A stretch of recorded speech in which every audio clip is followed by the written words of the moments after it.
It was a long process why I chose to come to the US.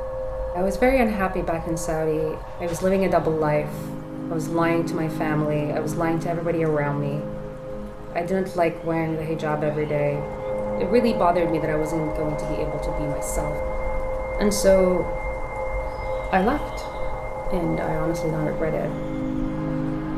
So my journey leaving religion started when I was around high school.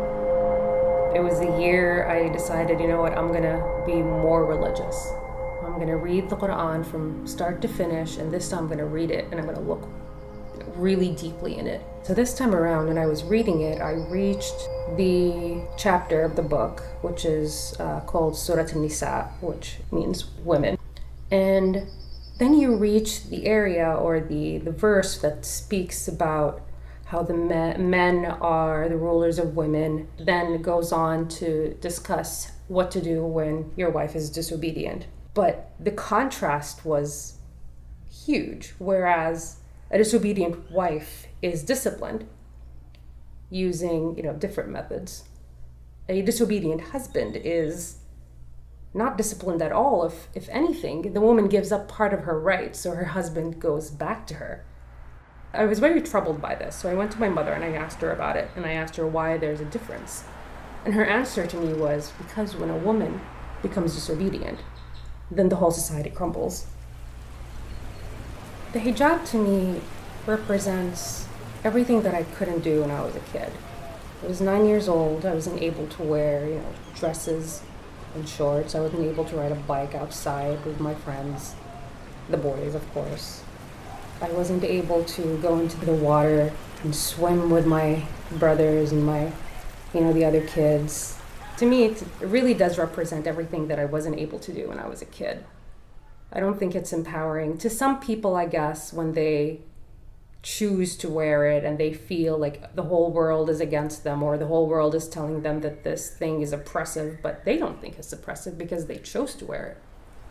But they're also completely disregarding other people like me, like many in the Muslim world, in Saudi Arabia and Iran, and not just those countries, people here in the US and Canada that have very religious families that tell their children, you won't be my daughter anymore if you take off your hijab, or you're not welcome in my home. I never thought it was empowering. It's been really bothering me that the left has been looking at the hijab as a freedom of choice, because to me, the hijab is the complete opposite of freedom of choice, because it's a clear-cut requirement for Muslim women that you have to wear the hijab in order for you to be, the most modest, most pious, and in order for you to go to heaven. I was taught that if I don't wear the hijab, then I will be held from my hair in hell. So the way I see it, when women are brought up in a religion, a very misogynistic religion, like Islam, for example, where they are taught to cover up when they're young, and they're given half of what their male counterparts get in inheritance, and that affects them in realizing what their worth is. And I've seen that in women in my community that have become, for example, second wives, and they just thought, this is what religion is. This is what God gave my husband. It is his right. And it bothers them, but they also feel that this is an obligation to accept it, because it is a given right to men in Islam to marry up to 4 wives, and she can't tell him that he can't do it.